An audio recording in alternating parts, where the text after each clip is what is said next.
এই আগুনটা কোথায়? আমাদের আশেপাশে। সতর্কতার অংশ হিসেবে অগ্নি নির্বাপক যন্ত্র কিভাবে ব্যবহার করতে হয় তা শিখে ফেলুন।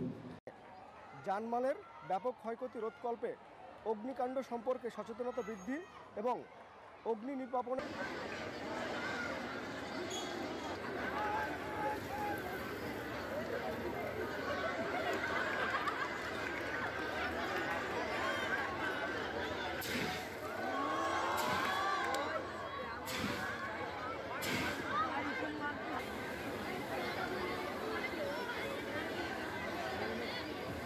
বাংলাদেশ কোস্টগার্ড জনগণের জানমাল রক্ষা, অগ্নি দুর্ঘটনা ও প্রাকৃতিক দুর্যোগ মোকাবেলায় এ ধরনের কর্মশালার মাধ্যমে জনসচেতনতামূলক কার্যক্রম চলমান রেখেছে এবং ভবিষ্যতেও অব্যাহত রাখবে।